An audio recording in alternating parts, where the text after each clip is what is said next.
This is the third day I've taken off of work to come here to, like so many of the rest of us, plead to you for us to keep our guns because of the actions of some wingnut in Newtown, Connecticut.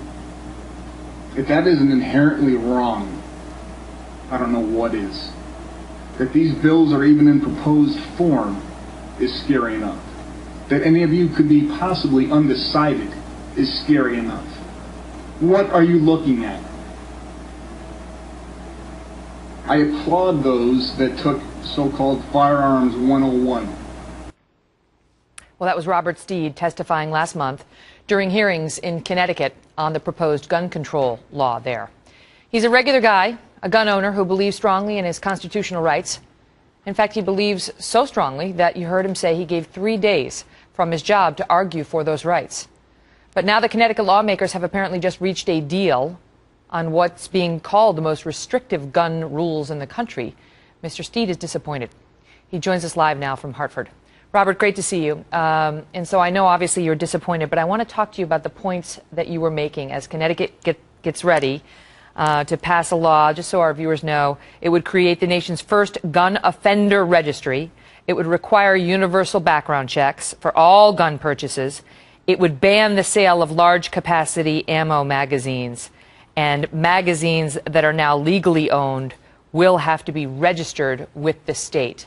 So your reaction to that? Well, I hope we all feel much safer that I am going to register high-capacity magazines and firearms that I've lawfully owned for 15 years. I hope everybody feels safer about that. You talked about in your testimony that you thought if they did this, if they passed this, and the official votes are going to take place on Wednesday, that it would be a victory, another victory, you said, for Adam Lanza, which you called despicable. How so? How so? Well, one thing that we know about these types of mass murderers is that they look for the limelight, they look for immortality through their own atrocities.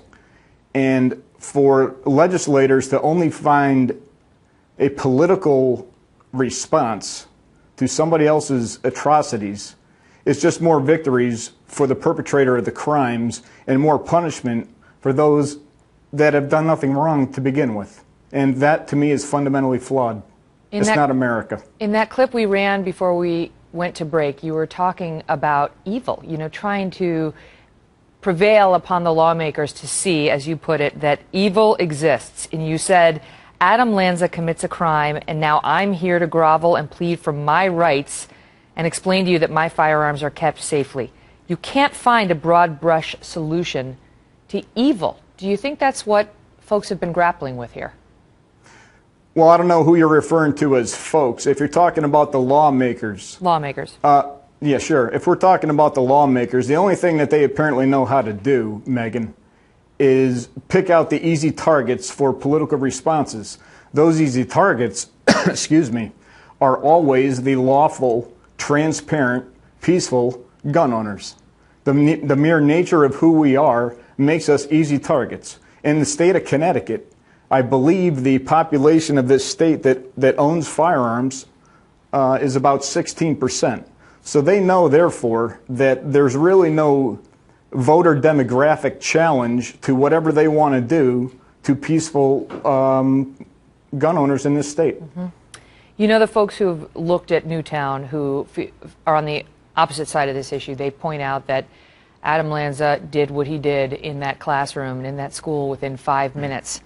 And he killed 26 people, including 20 children, within 5 minutes. And they talked about this high-capacity ammo, as part of the reason. He couldn't have unleashed so much carnage in such a short time if he didn't have that kind of ammunition. Your thought in response to that? My thought in response to that is this. This was a systemic failure and breakdown inside that Lanza household long before December 14th. If we want to find a solution, and it's not going to be a political one, but your good friend Bill O'Reilly has mentioned plenty of times, it's the breakdown and degradation of the family in America. And if we can get back to that, maybe some spirituality, I don't know exactly what the answer is, but we need some family cohesiveness.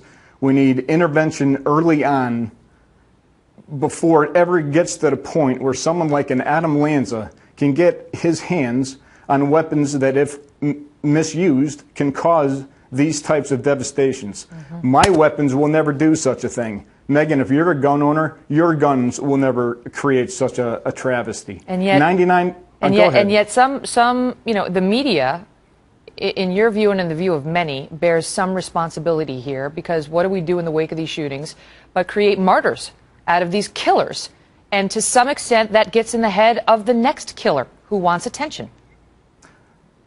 Megan, I'm very happy that you mentioned that. In fact, I didn't know whether or not you, as a member of the media, would take offense to that remark during that testimony. It's true. I think that anyone who works in an institution of society, whether it be government, whether it be media, religion, or what have you, any of the pillars of our society, we all have a responsibility as to how we conduct our jobs, and maybe we should be less focused on the actual procedure, whether or not we're performing the procedure correctly, but start taking a long, hard look at whether or not the procedure itself is effective and appropriate. Yeah, the media needs to have a discussion about how we can do better, not blaming us, but we Agreed. have a role in the wake of these things, and I don't know that we're living up to it. Robert, thank you for being here. Megan, can I add one quick thing? Quickly, hard break. There will be a Liberty rally on April 20th at the state capitol in Connecticut. All are welcome. Got it. Thanks, Robert. We'll be right you. back.